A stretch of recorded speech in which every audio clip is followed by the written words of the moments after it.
Boa noite. No dia em que Andradas comemora 116 anos, a NTV preparou um importante documentário para contar a história do município, bem como a vida de pessoas que ajudaram a construir Andradas. Pessoas que tiveram participação na sociedade, pessoas que acrescentaram muito em suas épocas, pessoas que, direta ou indiretamente, ajudaram a moldar o cenário em que vivemos hoje. Para realizar nosso objetivo, buscamos informações no livro Caminhando de Samambaia Andradas, obra escrita pelo historiador João Moreira da Silva e organizada pela filha Nilza Alves de Pontes Marques. Assim, o documentário que será exibido homenageia também um dos mais ilustres filhos da terra, que por décadas e décadas trabalhou incansavelmente coletando dados. Caminhando de Samambaia Andradas, obra de grande entusiasmo, resultado de uma vida de dedicação, agora na NTV.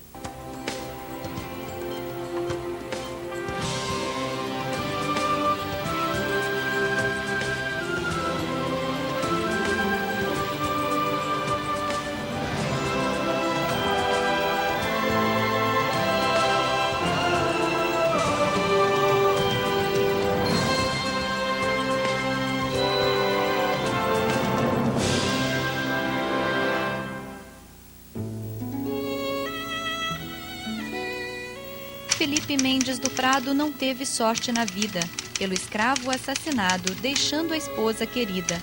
Terras férteis para o arado, campos verdes para a lida, ficou tudo abandonado da pobreza perseguida.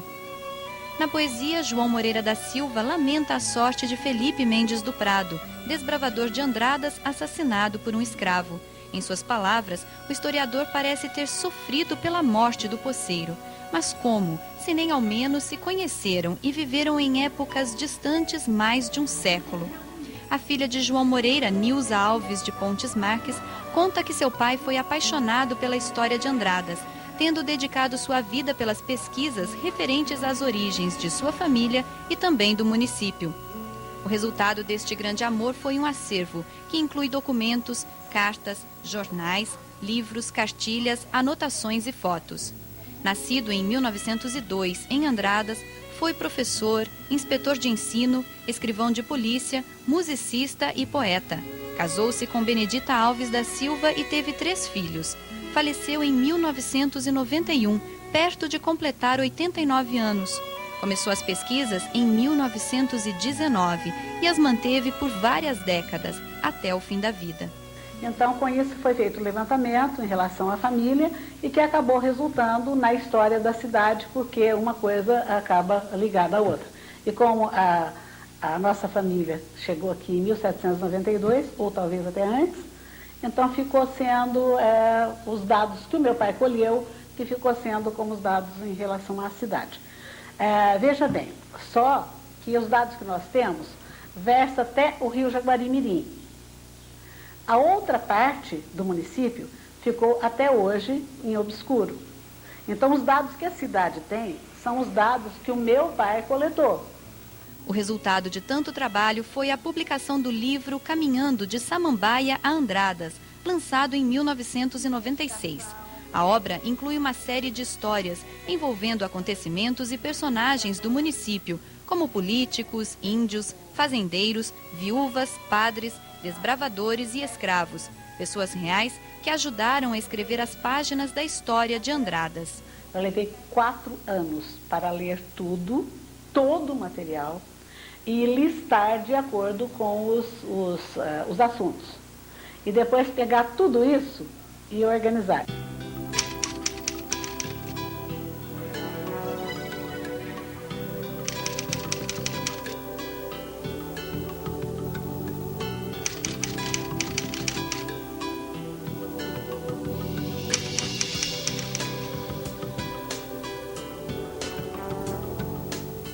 A história de Andradas teve início no Capão do Cipó, localizado a cerca de 1 quilômetro do local onde hoje está o Clube de Campo União dos Veteranos Andradenses. O desbravador Felipe Mendes do Prado chegou ao local no longínquo ano de 1792, acompanhado de Antônio Rabelo de Carvalho. A comitiva, vinda de Baipendi, cidade localizada no sul de Minas Gerais, procurava novas terras. Ao chegar no Capão do Cipó, Encantado com as pastagens, Felipe Mendes do Prado iniciou a construção de sua casa. Teve início assim a história de Andradas. Porque quando o Felipe Mendes chegou, ele atravessou a cachoeira, lá do Clube de Campo, subiu e ao lado direito do Capão do Cipó é que ele construiu a sua casa, que é a Casa das Macieiras. Hoje, no local onde foi erguida a Casa das Macieiras, existe um grande pasto abandonado, cercado por um muro de pedras construído por escravos. Chegando perto dele, podemos perceber o grande esforço que foi feito para executar o serviço. Muitas pedras foram usadas, algumas grandes e pesadas. É incrível que cerca de 200 anos depois de ter sido construído, o muro ainda se mantenha em pé, resistindo ao tempo. Sua função, ao contrário do que possa parecer, não era a de proteger a propriedade, mas evitar a dispersão dos porcos.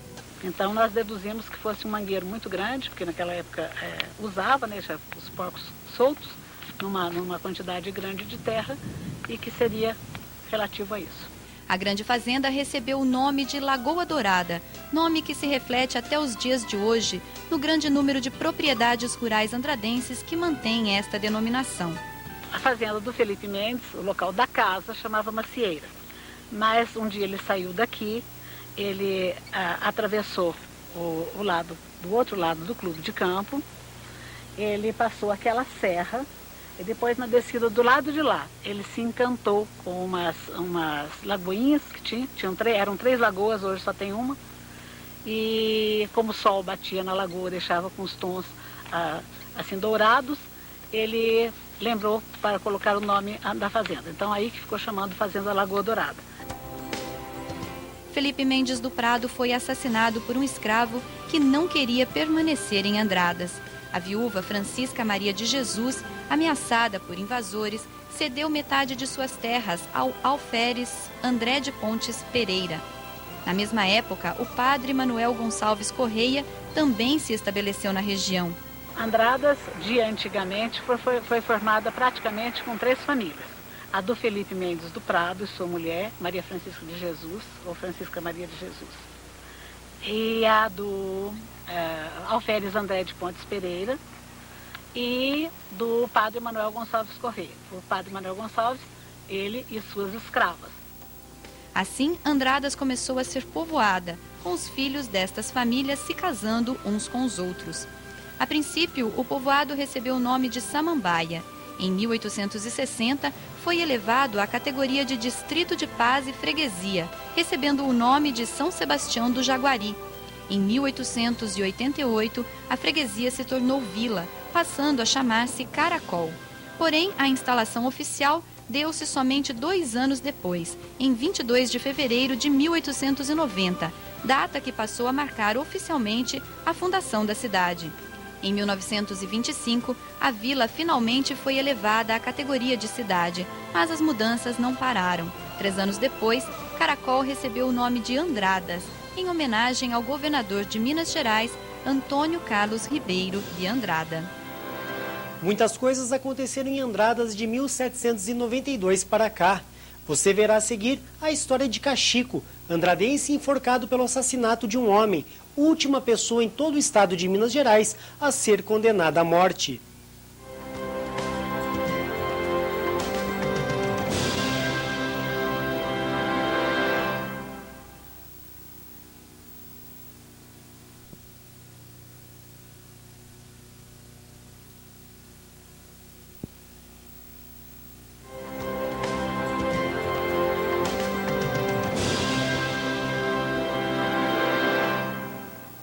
O Capão do Cipó, além de ser o local onde a história do município teve início e de manter até hoje o muro de pedras construído pelos escravos, ainda reserva uma série de surpresas extraordinárias, como o local onde funcionou o antigo cemitério de escravos negros.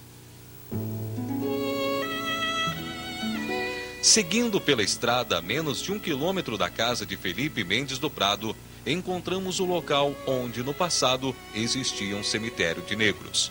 A terra não guarda mais resquícios do que foi o lugar um dia. Próximo de onde provavelmente os escravos eram enterrados, existe um sítio, onde animais pastam tranquilamente, sem imaginar o que pode estar escondido 7 palmos abaixo. Antigamente, no local daquela terra preparada que está ali, tinha um retângulo de sulcos e que seria o cemitério dos negros. Então eu acho que é muito curioso. Tudo aqui em relação ao Capão do Cipó, não é mesmo? Saindo do Capão do Cipó, voltamos à BR-146, onde podemos observar da pista este centenário coqueiro, vizinho ao Clube de Campo União dos Veteranos Andradenses. A árvore foi plantada em terras da família Pontes, descendentes direto de Felipe Mendes do Prado e que por isso herdaram várias posses naquela região. Durante muitos anos houve um retiro, quer dizer, uma casa, no pé desse coqueiro. Quando ele veio para cá era uma muda muito pequena e que foi o pai do seu Divino José Ribeiro que trouxe e plantou aí e ficou muito tempo com esse retiro aos pés do coqueiro. Então, quando alguém menciona o coqueiro, lógico, ele já é ligado à família Pontes. O Capão do Cipó não é o único local onde muros de pedras construídos por escravos ainda resistem ao tempo. Seguindo pela estrada de terra que liga Andradas ao município de Caldas, chegamos ao bairro das Pitangueiras. Ali, encontramos bem à beira da estrada um muro maior e melhor preservado do que o visto anteriormente. Em alguns lugares, os encaixes chegam a ser perfeitos. Ao que tudo indica, este muro tinha a função de proteger a propriedade que existia logo atrás, onde hoje se encontra um milharal. Segundo Nilza, a antiga fazenda, que hoje não existe mais, era muito bonita. Era a fazenda da Dona Maria Rita de Jesus. Era uma fazenda muito linda, que tinha escravos, tinha janelas envidraçadas, grandes, tipo estilo colonial, uma fazenda belíssima. A história deste local está diretamente ligada ao andradense Francisco Batista Ribeiro, o Cachico, que assassinou um homem e foi condenado à morte. Seu comparsa, Luiz Antônio do Nascimento, conseguiu fugir da cadeia e escapou da forca. Para Cachico, a sentença foi aplicada na cidade de Caldas, então sede da comarca a qual Andradas pertencia. Foi enforcado em 8 de janeiro de 1857, tendo sido o último mineiro a morrer pelo sistema de pena de morte e um dos últimos brasileiros. A vítima de Cachico, Inocêncio José Nogueira, foi morto depois de ter vindo do estado de São Paulo cobrar uma dívida. Eles compraram um gado em Araraquara e depois trouxeram o gado, passaram umas notas, que seriam tipo notas fiscais hoje, e depois nem se preocuparam em voltar mais para liquidar a dívida.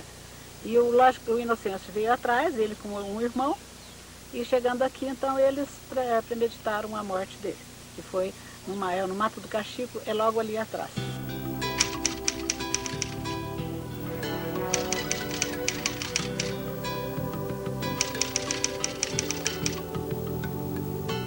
O primeiro cemitério de Andradas foi construído por volta de 1850, onde hoje se encontra o mercado municipal. Com o crescimento da cidade, o lugar ficou pequeno e um novo cemitério foi construído, onde atualmente está localizada a Santa Casa de Misericórdia. O atual, na Rua da Saudade, já é o terceiro. O local, quem diria, pode ser ideal para quem quiser mergulhar nas histórias do passado e conhecer a vida de vários dos nossos antepassados, dos mais ilustres aos mais exóticos. E mais do que isto, para muitos, alguns túmulos são santuários de verdadeira peregrinação religiosa, com direito a pedidos de intercessão aos falecidos e cumprimento de promessas. Os milagreiros, né, que em todo cemitério existe um milagreiro. Aqui existia, não sei se ainda existe, o túmulo do Batistinha Rezador, que era um pretinho, e que quando era época de provas finais, os estudantes todos faziam voto para passar de ano, faziam voto para o Batistinha. Então a gente vinha aí, tinha várias pedrinhas em cima do túmulo, a gente virava as pedrinhas quando a gente fazia um pedido. Regra geral, como dependia de fé, a gente era atendido. E também porque estudava, né? Lógico. Caminhando pelo cemitério, Nilza nos leva a conhecer outras histórias que o tempo se incumbiu de apagar da lembrança da maior parte da população. Histórias que não teriam lugar nos dias de hoje, como a de Antero de Pontes, falecido em 1912, vítima da doença conhecida popularmente como bexiga preta. Com medo de epidemia, por muitos anos ninguém chegou perto deste túmulo, que ficou isolado e até hoje está em um canto afastado do cemitério. E quando a gente vinha, né, com os pais aqui, então todos recomendavam, olha, não chega naquele túmulo lá porque o fulano lá morreu com uma doença brava e tudo mais. Então todo mundo corria de medo desse túmulo. Então é uma curiosidade. Alguns túmulos se destacam pela imponência de sua arquitetura e também pela importância de quem o ocupa. É o caso do mausoléu do Dr. Alcides Mosconi, talvez o homem mais importante da história de Andradas. Médico, político, companheiro, amigo, muitos são os adjetivos que poderiam ser usados para ilustrar e enaltecer as qualidades deste grande homem que até hoje enche de orgulho todos os andradenses. Falecido em 1970, entrou para a história e deixou saudades, muitas saudades. Ele era uma pessoa muito querida na cidade. As famílias andradenses da época, eu acredito que todas, dificilmente escapa uma que não devesse alguma fineza a ele. Ele foi uma pessoa humana maravilhosa, como político muito bom, não descuidou da cidade, foi prefeito, foi deputado estadual e morreu novo. E então, quando houve o sepultamento dele, naturalmente que todas as famílias participaram. É uma coisa muito curiosa porque existem fotos do sepultamento que foi tirado aqui do portão do cemitério, mas está a rua lotada e o corpo ainda não tinha saído da igreja. Agora você faz uma ideia da quantidade de gente que teve. Dr. Alcides, como médico, ele foi de um humanitário benevolente. Ele cuidava de pobres, de ricos, de qualquer um.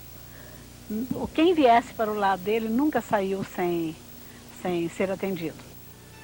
Mas o túmulo que mais impressiona, talvez pelo forte caráter religioso, é o da senhora Guilhermina Pereira Barbosa. Falecida em 1965, era considerada verdadeiramente uma santa. Intercedia em oração por todas as pessoas que a procuravam e, segundo diversos testemunhos, não raro alcançavam graças e milagres. Morreu vítima de um grave câncer que lhe corroeu a face. A população lamentou profundamente esta perda e até hoje recorrem a ela na tentativa de amenizar as suas aflições. No túmulo podem ser encontrados uma série de agradecimentos pelas graças alcançadas. O local é referência no cemitério como ponto de peregrinação. Eu me lembro que na véspera do falecimento dela, minha mãe foi até a casa dela. Ela era um pouco para lá da família do Dindo Burguês, lá em cima, na Serrinha. E na estrada aparecia procissão, gente que ia e vinha o tempo todo para a casa dela.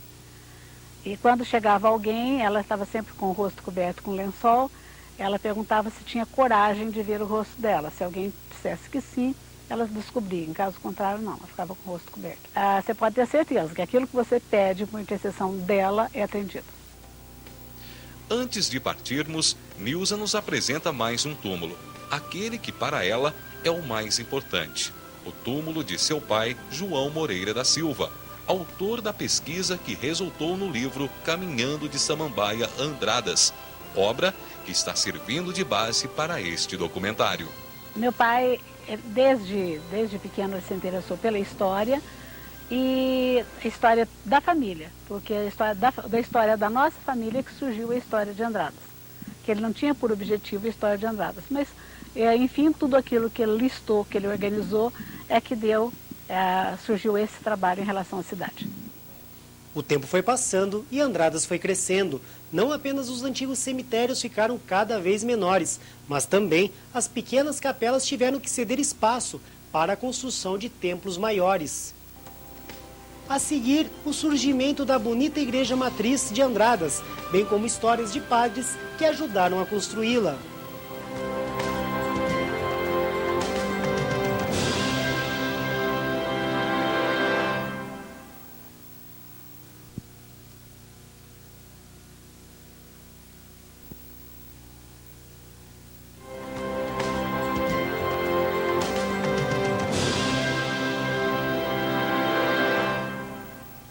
O povo andradense sempre foi muito religioso. Pequenas capelas foram erguidas já a partir da chegada dos primeiros desbravadores.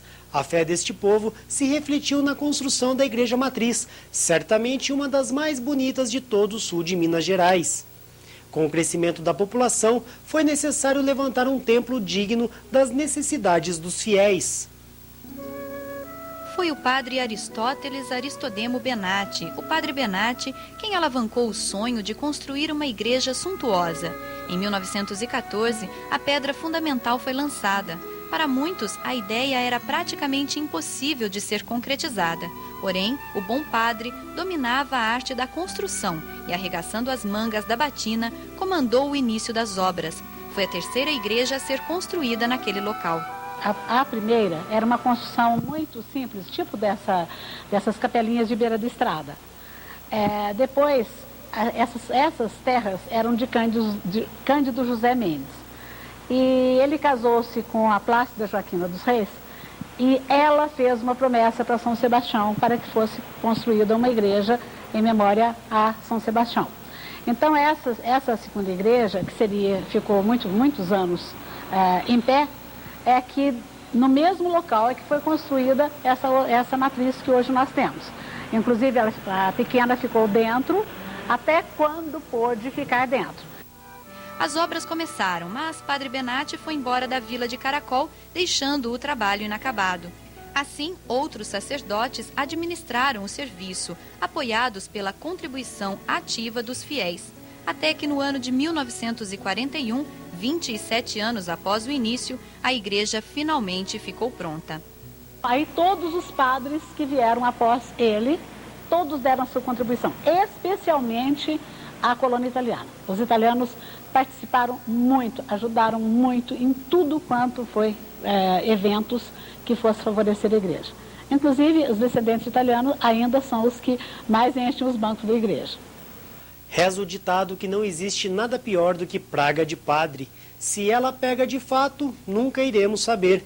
O que hoje sabemos é que alguns padres se desentenderam com os fiéis. Um deles, Paulo de Maio, antes de partir, rogou uma praga sobre o povoado. Em seus lábios, duras palavras que demonstraram o tamanho de sua mágoa.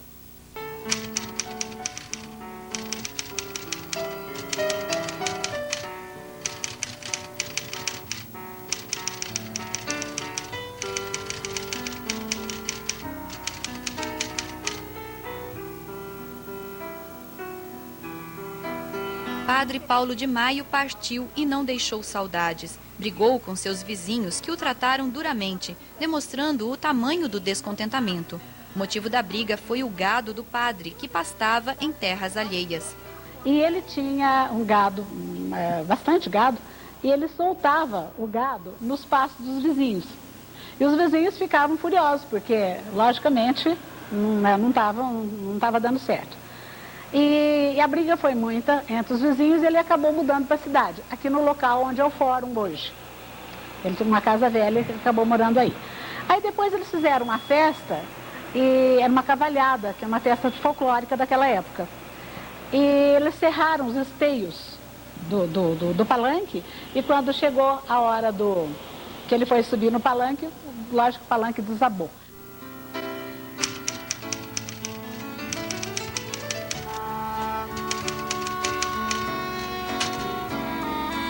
Hoje, quem quiser viajar para Espírito Santo do Pinhal ou para qualquer outro lugar, basta se dirigir à rodoviária, comprar o seu bilhete e embarcar nos motorizados carros de passageiros. Mas há cerca de 100 anos não era bem assim. O que existiam eram os chamados troles, uma espécie de charrete reforçada, puxada por cavalos e capaz de levar um número maior de pessoas. Em 1910, já havia a linha Caracol Espírito Santo do Pinhal, introduzida por Marcelino Rodrigues Guilherme. Mas a viagem não era nada fácil. Além de demorada, a estrada ruim dificultava a passagem e em dias de chuva a situação se complicava ainda mais. De princípio, em relação ao tempo, né? Porque às vezes estava chovendo, então quando chegava no Rio Jaguari, onde é a barreira nossa hoje, então não passava, porque não tinha ponte, era obrigado o trole passar dentro da água. Então era muito difícil, era uma aventura mesmo. Para dirigir estes veículos precisava-se de uma licença especial, a caderneta do condutor de veículo. Nela constava nome, data de nascimento, endereço do motorista e fotografia. Em suas páginas trazia o direito e obrigações dos condutores, como, por exemplo, não exceder a velocidade máxima que lhes era permitida. Nilza possui uma destas carteiras, da década de 1920.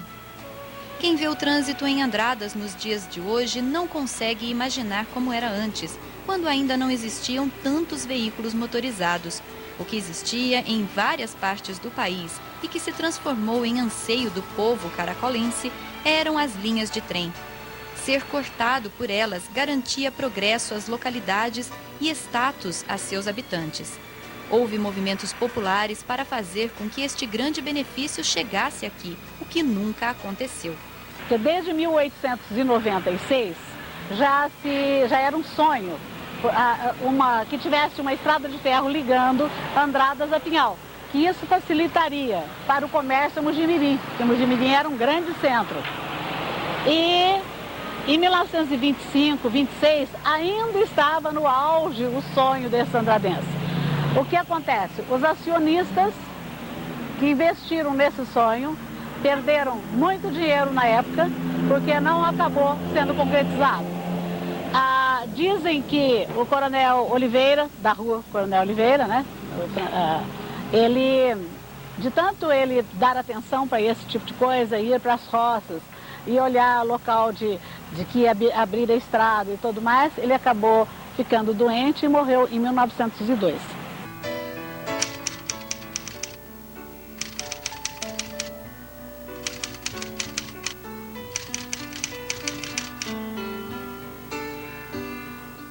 No terreno onde está localizado hoje este posto de gasolina, na Praça Coronel Antônio Augusto de Oliveira, funcionou o primeiro mercado municipal de Andradas. Inaugurado em 1893, foi construído onde antes existia uma cadeia, demolida para dar lugar ao novo prédio. Este mercado foi demolido em 1929, quando deu-se a inauguração do atual mercado municipal, que permanece até hoje. A foto, desgastada pelo tempo, revela o que significou para Andradas este acontecimento. A população compareceu em peso, vestida com suas melhores roupas. Mas foi muito importante, porque pelo tamanho da outra construção e dessa, não tem. Além disso, essa aqui está em pé até hoje, né? E nos servindo a população andradense. Em meio a tantos acontecimentos, os andradenses desenvolveram pequenas plantações de uva, responsáveis pela produção artesanal de vinho. Muitas famílias criaram adegas, o que ajudou o município a consolidar a fama de maior produtor de todo o estado de Minas Gerais. A seguir, a história da chegada da uva em Andradas e a consequente produção de vinho.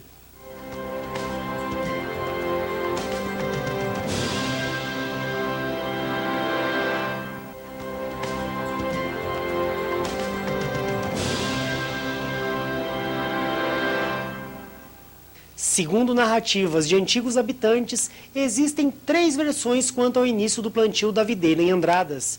A primeira diz que foi o senhor Joaquim Teixeira de Andrade, o pioneiro.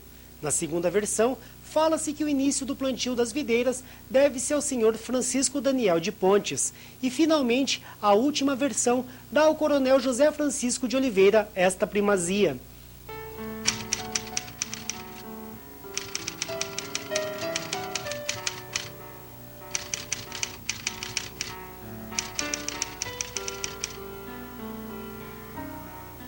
As primeiras parreiras foram plantadas no final do século XIX, por volta do ano de 1885. O documento mais importante que retrata este assunto é a caderneta escrita pelo coronel José Francisco de Oliveira, onde são narradas as dificuldades encontradas para conseguir manter as videiras. O pequeno diário nos conta que já nos primeiros anos foram plantadas diversas espécies de uvas em Andradas. Até mesmo foi solicitada a vinda de especialistas junto ao governo estadual, que atendeu ao pedido. Assim, em fevereiro de 1894, chegou a Caracol o Dr. Carlos Brunemann, enviado pelo governador. O objetivo foi ajudar a pequena cidade a solucionar os problemas encontrados nas parreiras. De acordo com as próprias palavras do Coronel Oliveira, introduzir uma nova cultura no município foi uma luta longa e difícil, mas não vã. O resultado deste esforço todos nós já conhecemos. Andradas se tornou a maior produtora de vinhos de Minas Gerais. Então, o que nós temos de concreto é isso daí. Mas a família Andrade, do senhor Joaquim Teixeira de Andrade, também reivindica ter sido o primeiro a plantar a uva no município.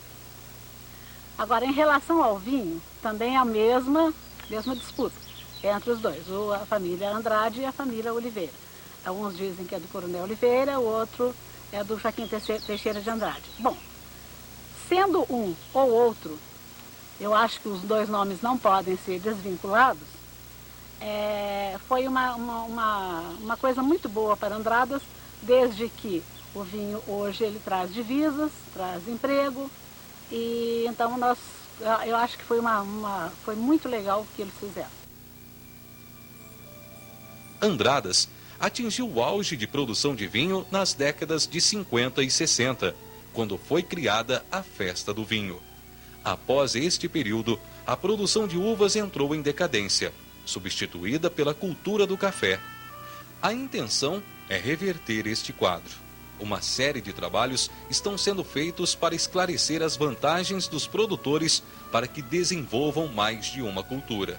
O resultado é que nos últimos anos as safras têm aumentado, e muito. Com o crescimento das adegas, falta uva para a produção de vinho, o que obriga os vinicultores a comprar a fruta no Rio Grande do Sul. Mesmo com estes problemas, a uva e o vinho estão intimamente ligados à própria história de Andradas. Em todo o país, a cidade é conhecida como a terra do vinho, um orgulho para o município. Enche o copo que está vazio, amigo. Encha-o e brinde comigo. Brindemos a alguém, a algo qualquer. Ilusão já não temos, não merece a mulher. Brindemos então a esta bebida, ela como nós tem a sua vida. Ela como nós tem sua história, um passado de luta e de glória. No viver melodioso, no ritmo das canções, um consolo divinal quando aquece os corações. Ela, uma bebida quente de sentimentos. Ela, o vinho de sinas e acontecimentos.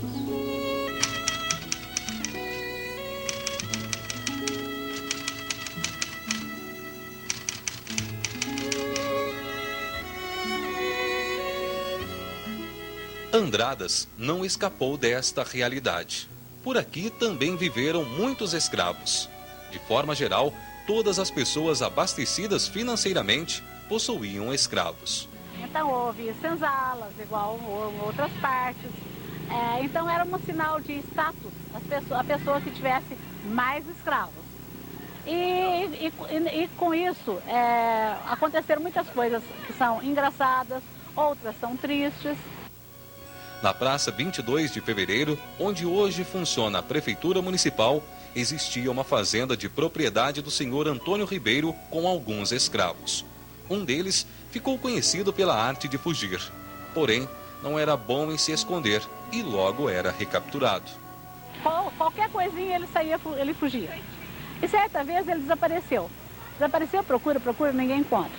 Depois, passado alguns dias, ele apareceu na fazenda Pinheirinhos, que era do senhor José Jacinto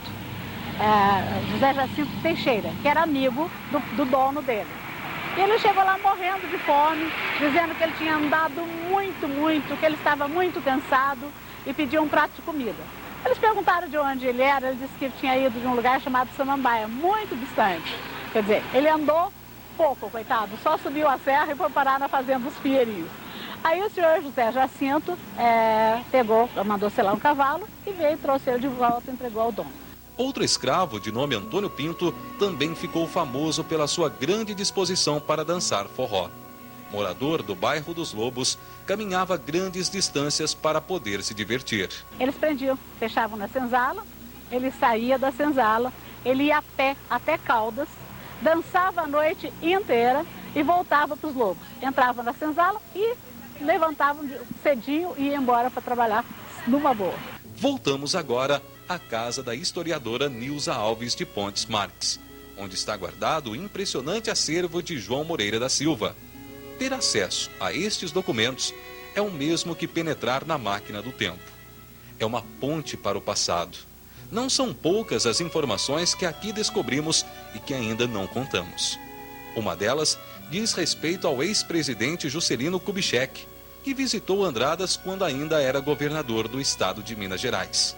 Juscelino veio inaugurar a rodovia que liga Andradas a Poços de Caldas e participar da festa do vinho.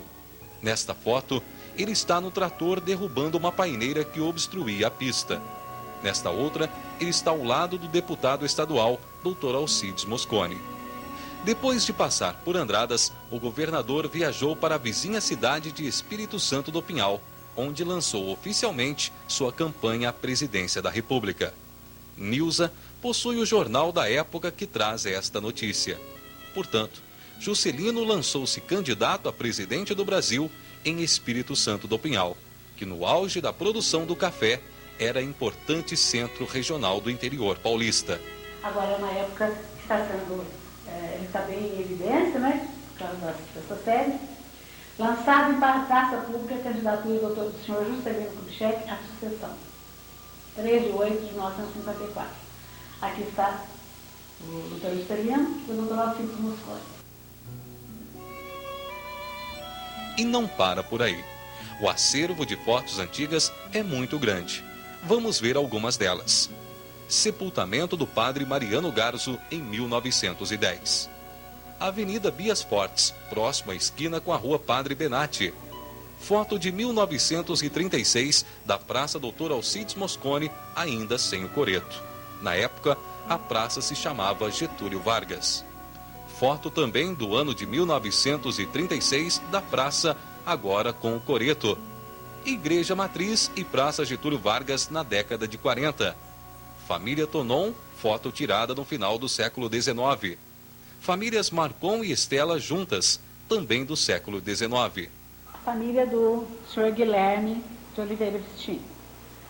Lídio de Oliveira Vistim, advogado. Delvo de Oliveira Vistim fez medicina. Essa senhora é Josefa Barbosa Vistim, esposa do senhor Guilherme de Oliveira Vistim. Este, seu Alziro de Oliveira Vistim, pai do doutor Jeová, da dona Elzira. Este é o Lourenço Barbosa Vistim e as moças Emengarda e Lorvina, que ainda está faltando na foto o Valdomiro Vistim. A família Vistim é uma família sueca. Então, o avô do Guilherme, ele foi o primeiro cônsul da Suécia e Dinamarca no Brasil. Ele era amigo do Padre Feijó, ele era amigo do José Bonifácio de Andrade Silva, eles que trouxeram ele para o Brasil. Era uma pessoa muito importante, muito bom, muito justo. Então, esses Vistim que nós temos aqui em Andradas, que temos em São João do Boa Vista, são os descendentes desse Lourenço Vistim. Eu acho que isso daí envolve o que eu quero falar sobre o Guilherme, porque ele ficou uma pessoa assim mais ou menos esquecida, e sendo que ele fez muito pela cidade. Outros documentos importantes que podem ser encontrados no acervo de Nilza. Cartas pessoais de Joaquim Alves Correia da Cunha, pai do capitão Cirilo, escritas no ano de 1876 e abordavam assuntos sobre colheitas. Um dos primeiros códigos de postura da Câmara de Vila do Caracol, datado de janeiro de 1895. Primeiro jornal a circular em Andradas, chamado Caracolense. O número 1 foi lançado no dia 7 de setembro de 1911, com apenas 2 folhas, sendo uma somente para propagandas. Carta assinada por Rui Barbosa, pedindo votos para o povo caracolense quando se lançou candidato à presidência da República. Título de eleitor de 1923. Autorização chamada de salvo-conduto, exigida para que se pudesse transitar pelas ruas em época de guerra. E, finalmente, a ata de instalação do primeiro Conselho de Intendência, que se deu em 22 de fevereiro de 1890. É por isso que se comemora o aniversário de Andradas nesta data.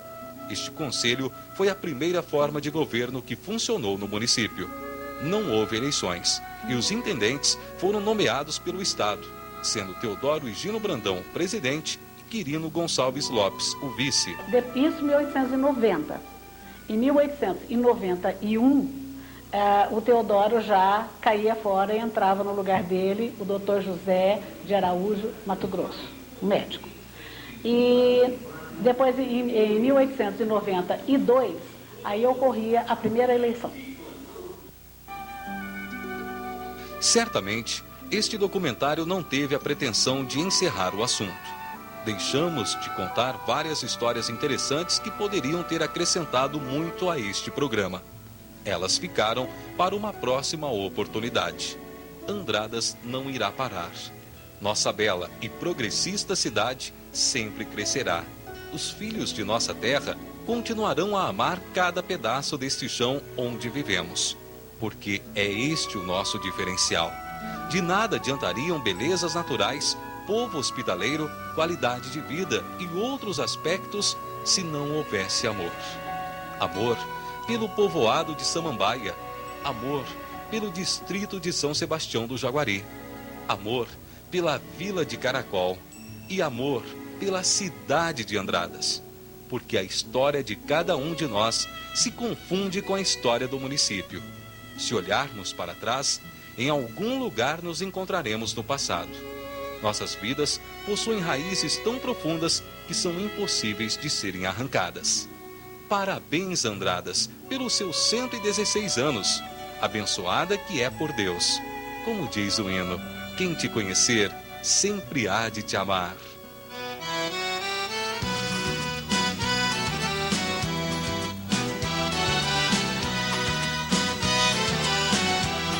Eu sinto uma saudade, vou dizer da onde é. É da minha terrinha, que bonita que ela é. Fica entre montanhas, é banhada pelo sol. Hoje é Andradas, antiga Caracol. Hoje é Andradas, antiga Caracol.